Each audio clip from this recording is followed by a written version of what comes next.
On 100.5 and 790 News Radio WSGW and online WSGW.com.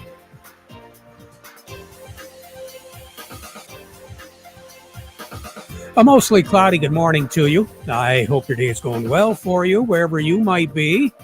A little cooler, a little more snow, a little bit more winter, and it looks like we have a little bit more of all of this coming as we go through the work week this week. My name is Terry Henne, along with me, Jonathan Dent, here at Radio Center. John, I hope you had a nice weekend. I did. I stayed indoors for most of it. That made it nice. Yeah. Get any exercise? Shoveling? A little bit. Yeah. Yep. Yeah. A lot to shovel up. Thankfully, it was light and fluffy, and it'll stay that way for quite a while here. Understand the scraper didn't work all that well on the car? No, a little dinky handheld. You got to get out the push broom and sweep it all off. Yep. How much snow did you get up at your place? Oh, I would estimate, I didn't look officially, but I would estimate 4 inches, maybe a little bit more. I know out in the back 40 in Richville, we had upwards of 8. And fortunately for us, the wind didn't blow a lot initially. And that snow was a little wet. So Really? Even with the wind, it really didn't blow all that much. I'm looking at some of the snow projections here. We'll go through those in just a second. But right now, we're pretty close to what our high is going to be for the day. Well, I would almost wager for the week with how things are shaping up. Right now out at the airport, they're reporting 20 degrees, downtown Midland 21. Here at Radio Center, 22. That wind out of the west at 13 miles per hour, giving us a wind chill of 8 degrees. Right now, downtown Bay City has a wind chill of 8 as well, because we do have that west, and it will become a little bit out of the northwest as we go in through the work week, and also the southwest. We're going to get a combination of just about everything as far as wind direction and as far as temperatures go. 23 is our projected high for the day today. 0. This will be the first 0 night that we're going to see this season. That'll be tonight. Sun will set this evening at 5:45. Rise tomorrow morning at 7:54. We won't even hit 20 tomorrow. Nope. 15 is our projected high. A low tomorrow night of about 5. Wednesday, we'll move back up into that middle 20s, but still we'll be running below normal. 25 for a high, 13 for a low. And then we'll peak out at right around 30 degrees for a high on Thursday because of the cloud cover. But Thursday night, things are going to clear off, and especially from midnight on, the temperature is going to drop like a lead balloon. We should be looking at, once again, speaking of balloon, 0 for a low on Thursday night. Friday night, not much better. We'll only make it up to about 12 for a high on Friday. 0 for a low on Friday night. Then we'll get our way up into the upper 20s on Saturday, the low to mid 30s on Sunday. So temperatures will start to warm up, and we'll actually wind up being above average starting with the weekend in through at least a part, if not all, of the work week next week before things begin to settle back down once again. Long range, take us all the way through the 12th, is for our temperatures on average to be above normal. Again, that will be starting with the upcoming weekend through the work week next week. A little bit above average as far as the moisture goes. So this moisture pattern isn't going to go away. Matter of fact, as we go through the work week this week, down by the Gulf of Mexico, they are really going to get hit with some pretty strong storms once again. There's going to be a cutoff low, so we're not going to get the stream of warmer air and wetter air up toward us. We're going to stay pretty much on the cold side because we have a high right now over Iowa. That high is going to settle through Illinois, Indiana, and into Ohio, or I should say Pennsylvania, and then New York. That's going to continue to draft that colder air down during the week. But once it moves into New York State, we'll have clockwise circulation. So then it'll begin to pull up some of that warmer air. So that's why the temperatures are going to do what they planned on doing. Incidentally, there was, we really didn't know if January was going to turn out to be an average month as far as snowfall goes. Usually we should be close to 14 inches of snow by the end of the month. We're going to come pretty close to that. Right now, out at the airport, it's 12.2 so far for the month of January. And taking a look at snowfall on the ground, right now the airport says they have 10 inches. Flint Bishop Airport has 6. Detroit Metro has 4. Ann Arbor has 6. Down in the White Lake area, they're looking at about a half a foot there. Midland says they have 6 inches. Port Huron says they have 7. Auburn over in Bay County has 9 inches on the ground. Oil City in Midland County, 7 inches. Bad Axe, Port Austin, 7 inches.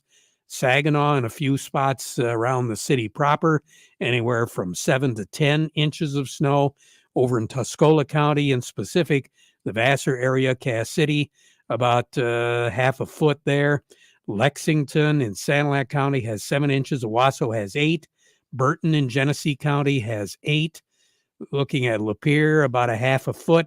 Macomb County, Richmond, 8 inches of snow there.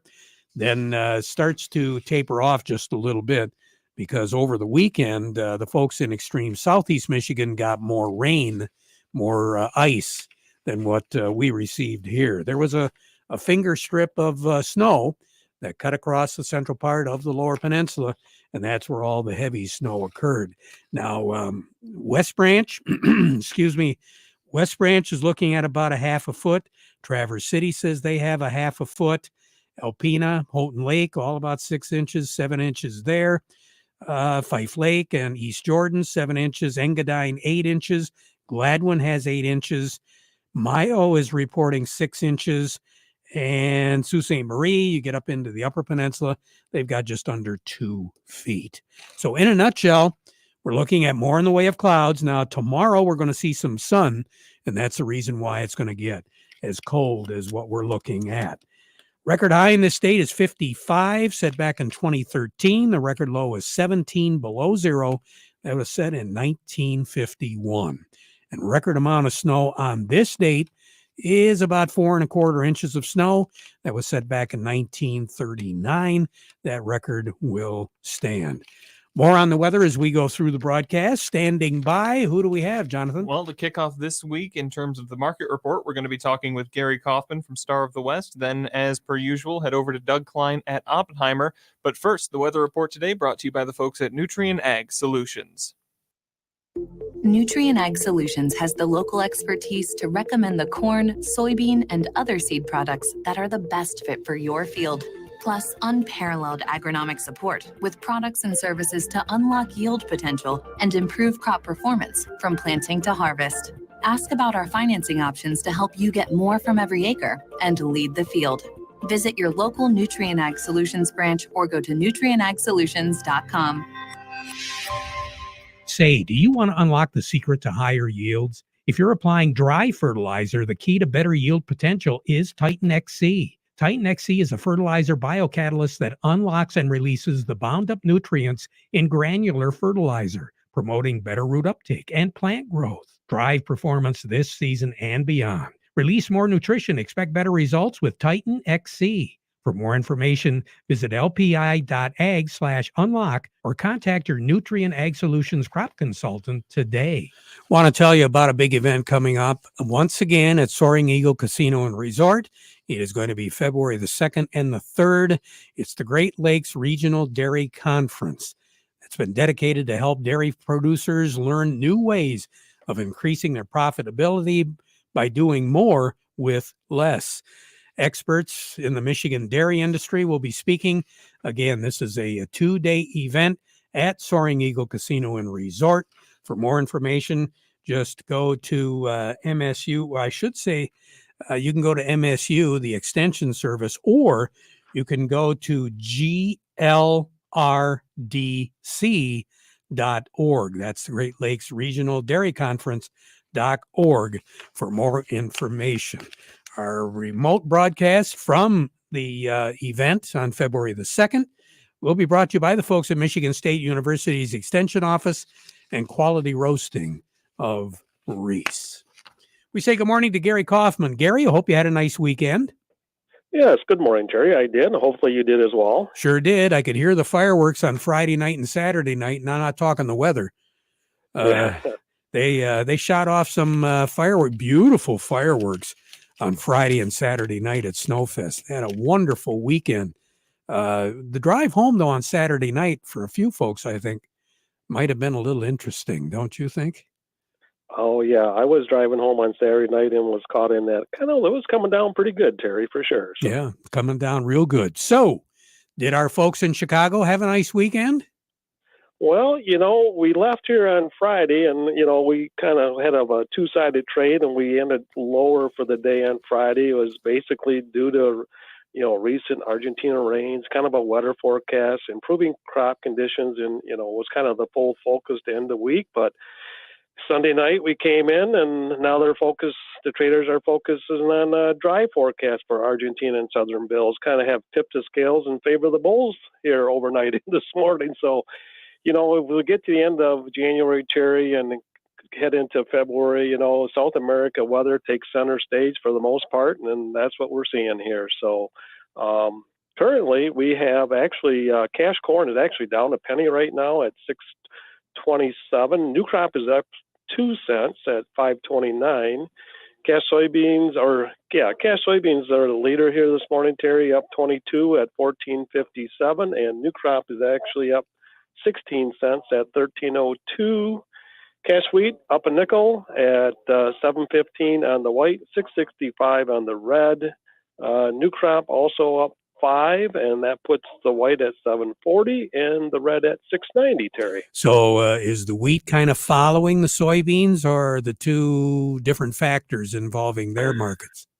Well, wheat basically had a pretty decent export inspection report this morning. It was at top end of the range there. So exports have been picking up with the dollar dropping a little bit.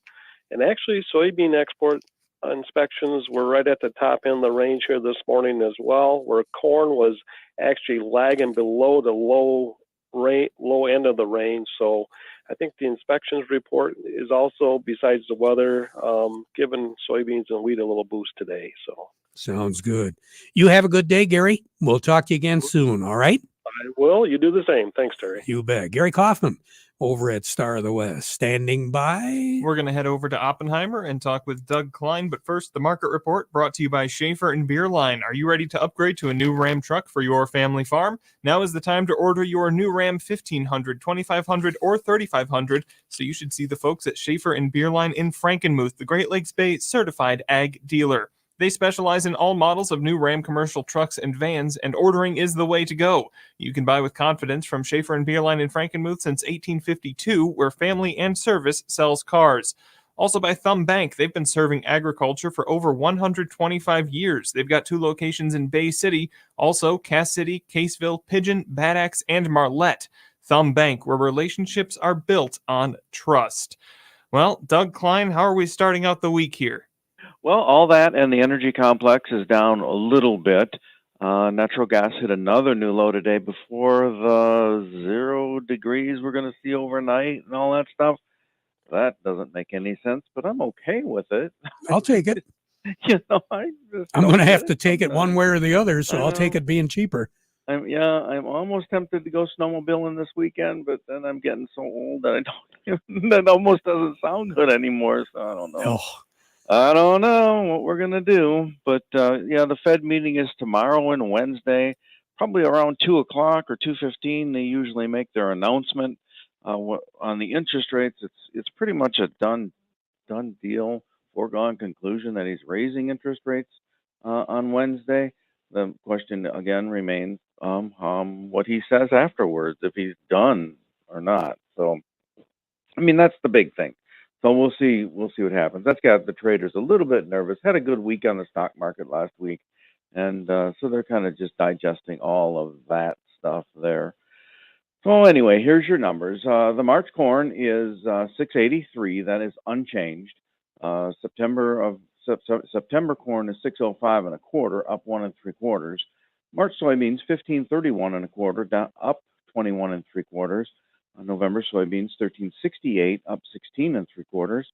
The March wheat is 754 1/4, up 4 1/4. and July wheat 765 3/4, up 5 3/4. The crude oil is 78.77, down 91 cents. Heating oil is 310.79, down 7 3/4 cents. Gasoline is 255.71, down 3.5 cents, and natural gas is 275. That's down a dime. And it hit the low overnight where the big guys trade, not on the U.S. terms. Over to currencies. Canadian dollar, U.S. dollar buys 133.47. That's up 38 ticks. The dollar buys 130.35 yen. That's up 50 ticks. The euro's at 108.68, up 1 tick. The dollar's at 102.08. That's up 15 ticks. Gold's at 1922.90. That's down $6.50. Silver's 23.77, up 15 cents. Platinum's at 1017.90. It's up $1.10. Oh, snoozer. I guess so. I guess. Talk to you later, Doug. Okay. Yep. Doug Klein over at Oppenheimer. Had a chance to talk to Emily Calderon this morning. She's with the Michigan Corn folks, the Corn Promotion Committee. We did a live Facebook interview with her. If you'd like to find out what Coffee with Corn is going to be all about, you can dial that up. You can go to Farm Service Facebook and check out our interview with her. Coffee with Corn, put on by the Michigan Corn Growers, kicks off tomorrow morning at 8 a.m. Again, you can punch it in on the Facebook on Farm Service, or if you're a corn grower and you signed up for it, you can just go to your link and there's a Zoom presentation there. Either or, you're going to get the same program, and we'll have the opportunity to greet everybody before the program gets started. Really good number of speakers that are going to be featured on Coffee with Corn this year. Starts tomorrow and goes all the way through March the 14th. How long of a program is that? 1 hour. Okay. And people will have the opportunity to ask questions of the people that are presenting. So, and they always have really good featured speakers. So we'll see how it goes. This is year number 3, and it's been extremely successful the past couple of years, and we're looking forward to talking to each and every one of you tomorrow morning at 8 a.m. Coffee with Corn, put on by the Michigan Corn Growers and the Corn Promotion Committee. Jerry Samolsky joining me right now from Bay Landscaping. Jerry, good morning. Good morning, Terry. Wasn't that a wonderful snow we had? Oh, it was beautiful. Wheat growers loved it because it gave our wheat some nice cover to protect now with all these sub-zero temperatures, it looks like. Yeah, I think a lot of people that don't farm or don't deal with crops over the winter really don't have the full understanding how nice a snow cover is for plant material. The only bad thing is with plant material is with the ornamental and the landscape plants is when the snowplows abuse it because of all the snow. So this snow cover is great for plants. It'll insulate them, keep them warmer when the cold spells come. And it really, it'll add good moisture as it begins to melt. It'll slowly get into the soil profile and get that deep moisture that we're void of. And so this is a great thing for us here, Terry. Sure is. And the other thing, of course, we got to make sure, because now that snow cover is a little high in spots, that makes some of our plants subject to maybe a little nibbling or eating from some mice or voles, rabbits. Mice, it's mostly voles, which most people call a field mouse. The voles will get in there and chew a little bit, but because they're hidden from the prey because they're down in amongst the snow and down beneath it. So, I mean, if you want to clear it out from around the base of the shrubs, you can. But again, piling snow up on ornamental plants, typically not a good thing to do. And they'll, like burning bush, the voles do really well on, and the rabbits will do well on burning bush, and there's some other fruit trees they love. But a lot of plants, they just don't want to seem to eat. As a matter of fact, juniper is another one that they'll get into. So, kind of clear that away from there if you have to. But I think more and more this is a lot better than worse that we've got the snow for the plant material. I think so. One thing nice about the rabbits, they leave enough fertilizer around the plant for spring. That's true. That's true. They prune them, then they fertilize them. There you go. Jerry, have a good one. We'll talk to you again. Okay. All right, Terry. Yep. All right. Jerry Samalski, Bay Landscaping and Garden Center in Essexville. Let's slide over to Yo and Yo Accounting right now. Eric Sawatsky joining me this morning. Eric, good morning. Morning, Terry. How are you? Hey, not too bad. Now, I took a look at your note. Are there really going to be some changes to the Michigan income tax? It's looking pretty likely at this point. We basically have bills in both the Michigan House and Senate that are very, very similar and likely probably to come to some kind of reconciliation, and the governor's on board signing it. So it's looking pretty likely at this point. So what are they? So the two main pieces that the legislation are looking at are, one, there were changes when Governor Snyder came in that changed and made portions of pension and retirement distributions taxable for the state.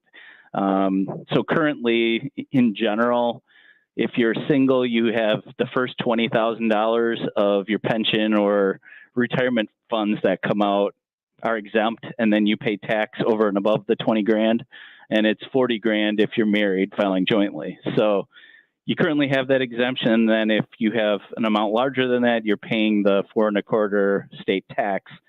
They're basically trying to reverse that and say, especially government employees in the past used to be fully exempt. Their pension was not taxable at all. So this would basically eliminate those rules that went into place back when Governor Snyder came into place. And government pensions especially would be exempt. Now, this does not exempt many 401ks. So if you have a 401k with your company, this would not change those rules. I think you would still maintain that $20,000 or $40,000 exemption, but it's really more geared, it sounds like, more geared towards the government employees and their pensions. Okay. And then the other piece of it is the earned income credit, which does exist and has existed for a long time. The Michigan credit has been based on the federal credit for a long time. It's been at 6% of the federal credit is the Michigan credit. They want to increase that to 20% of the federal credit. So it's a big increase. Kind of the catch here is it really is a smaller portion of the population this would impact. Just kind of looking at the numbers really quickly, if you qualify for the earned income credit on the federal side, you have to have income under $21,000 if you have no children, or about 45 to 50,000, depending on how many children you have that qualify. So anyone that makes over that for a married filing joint couple probably doesn't already qualify for the earned income credit on the federal side, so then you wouldn't get it on the state. So it's a really kind of geared towards lower income families. So it is a big change and a big increase, but it's probably going to be a small piece of the population that actually sees a difference. Good information. Eric, you take care. Have a great day, okay? You too, Terry. Will do. Eric Sawatsky over at Yo and Yo Accounting. Okay, John, are you ready to pay more taxes? Well, they're talking about repealing a few things, so we'll see how it all shakes out. Yeah. Back at 12:30 with an update. Now we conclude our program with the playing of our national anthem.